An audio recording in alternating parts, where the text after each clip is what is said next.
Hi hello friends, welcome to my channel. అందరూ ఎలా ఉన్నారండి? బాగున్నారా? నేనైతే చాలా బాగున్నానండి. ముందుగా అందరికీ నమస్కారం అండి. ఫ్రెండ్స్, నేను ఈరోజు పప్పుచారు చేశానండి. ఫ్రెండ్స్, ప్లీజ్ వీడియో స్కిప్ చేయకుండా లాస్ట్ వరకు చూడండి ఫ్రెండ్స్. టేస్టీ పప్పుచారు. ఇప్పుడైతే మనము వీడియోలోకి వెళ్ళిపోదాం ఫ్రెండ్స్. వెళ్ళే ముందు ఒక్కసారి ఫ్రెండ్స్, ప్లీజ్ ఈ వీడియో చూసే వాళ్ళు ఎవరైనా నా ఛానల్ని సబ్స్క్రైబ్ చేసుకోకపోతే ప్లీజ్ సబ్స్క్రైబ్ చేసుకోండి ఫ్రెండ్స్. నేను వచ్చేసి పప్పుచారుకైతే ఇవి తీసుకున్నానండి. కందిపప్పు, టమాటా, చింతపండు, ఆనియన్, ఎండుమిర్చి, వెల్లుల్లి, పచ్చిమిర్చి ఇవైతే తీసుకున్నానండి. చూడండి ఫ్రెండ్స్, మరొకసారి సూపర్గా ఉంటుందండి. టేస్టీ అయిన పప్పుచారు అండి. ప్లీజ్ స్కిప్ చేయకుండా లాస్ట్ వరకు చూడండి ఫ్రెండ్స్. చూడండి, కందిపప్పు అయితే ఫస్ట్ నీట్గా వాష్ చేసుకోవాలండి. ఒక 3-4 టైమ్స్ అయితే వాష్ చేసుకోవాలండి. ఇన్ కేస్ ఒకవేళ మీకు వీలుంటే ఒక 5 to 10 minutes వరకు అయితే కందిపప్పుని ఇలా నానబెట్టండి. నానబెడితే తొందరగా పప్పు అనేది ఉడుకుతుందండి. ఇప్పుడైతే నేను ఒక ఆనియన్ అయితే కట్ చేశానండి. ఆనియన్ ఇందులో వేసేస్తున్నాను. నెక్స్ట్ టమాటో కూడా వేస్తున్నానండి. చూడండి, కొద్దిగా రెడ్ చిల్లీ పౌడర్ కూడా వేసానండి. కొంచెం పసుపు కూడా వేసానండి. అది కొంచెమే ఉందని ఇంకా కొంచెం తీసుకొని వేసానండి. చూడండి ఫ్రెండ్స్, మనకు ఈ పప్పు అనేది తొందరగా ఉడకాలి అంటే ఇందులో అయితే మనం కుకింగ్ ఆయిల్ ఉంటుంది కదండి, అదైతే నేను వేసానండి. 1 tablespoon వేసానండి. పప్పు అనేది తొందరగా ఉడుకుతుందండి. ఇప్పుడైతే చింతపండు కూడా నానబెట్టుకోవాలండి. చూడండి, చింతపండు కూడా ముందుగానే నానబెట్టుకొని పక్కకు పెట్టుకోవాలండి. ఇప్పుడైతే ఇది 3 or 4 విజిల్స్ వరకు చూడాలండి. 3 or 4 విజిల్స్ వచ్చే వరకు అయితే చూసుకోవాలి.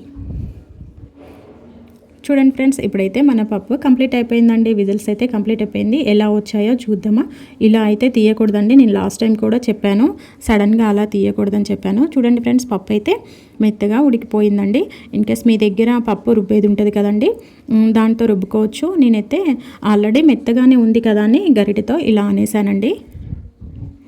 ఇప్పుడు మనం ముందుగా నానబెట్టుకున్న చింతపండు ఉంది కదండి, ఆ చింతపండు అయితే చింతపండు వాటర్ ఉంటుంది కదండి, దాన్ని కలిపి వాటర్ అయితే అందులో పప్పులో పోసేసేయాలండి.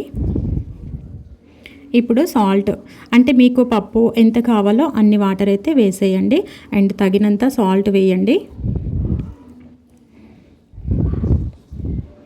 చూడండి, ఇప్పుడైతే సాంబార్ పొడి కూడా వేస్తున్నానండి. సాంబార్ పొడి అనేది నేను ఇంట్లోనే ప్రిపేర్ చేసుకున్నానండి.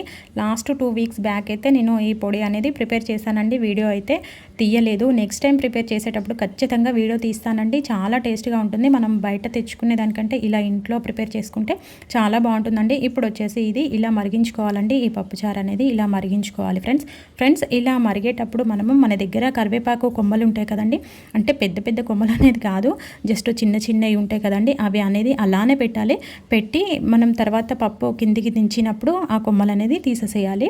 అలాగే ఇంకా కొత్తిమీర కాడలు ఉంటాయి కదండి, ఆ కాడలు వేసినా కూడా టేస్ట్ అనేది చాలా బాగుంటుందండి. అంటే కరివేపాకు, కొత్తిమీర వాటిలో ఉన్న కాడలలో ఉన్న ఫ్లేవర్ మొత్తం పప్పుచారులోకి అయితే వస్తుందండి. స్మెల్ బాగుంటుంది అండ్ టేస్ట్ కూడా చాలా బాగుంటుందండి. ఇప్పుడు వచ్చేసి మనము పోసి పెట్టుకుందామండి. కొందరు తాలింపు అని కూడా అంటారండి, మేమైతే తాలింపు అంటామండి. నేనైతే ఇప్పుడు తగినంత ఆయిల్ తీసుకున్నాను. అందులో కొద్దిగా జీలకర్ర వేసానండి. చూడండి ఫ్రెండ్స్, వీడియోలో చూపిస్తున్న ప్రకారం జీలకర్ర అండ్ ఆవాలు కూడా వేసానండి. వెల్లుల్లి ఉంది కదండి, వెల్లుల్లిని అయితే ఇలా స్మాష్ చేసుకోవాలండి. చేసుకొని అది కూడా వేసేయాలండి. ఇప్పుడు ఆనియన్ ఇంకొకటి ఉంది కదండి, ఆనియన్ కూడా వేస్తున్నానండి. అలాగే పచ్చిమిర్చి నేనైతే ఇలా చిన్నగా అయితే కట్ చేశానండి. పచ్చిమిర్చి కూడా వేస్తున్నానండి.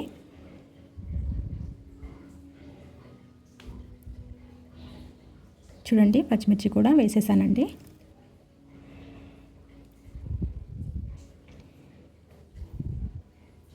ఇలా పచ్చిమిర్చి రౌండ్గా కట్ చేస్తే టేస్ట్ అనేది కొంచెం డిఫరెంట్గా ఉంటుంది. ఒకసారి మీరు కూడా ట్రై చేయండి ఫ్రెండ్స్, చాలా బాగుంటుంది. అండ్ పిల్లలు తినేటప్పుడు ఇబ్బంది పడుకోకుండా ఉంటుందండి. చూడండి, ఇవి కొంచెం కలర్ చేంజ్ కాగానే మనము ఎండుమిర్చి కూడా వేసేసేయాలండి. మనం వేసిన ఆనియన్, పచ్చిమిర్చి ఇవన్నీ కలర్ చేంజ్ అయ్యాకనే ఎండుమిర్చి వేయాలండి. ఇప్పుడు కొద్దిగా కరివేపాకు కూడా వేసేసానండి.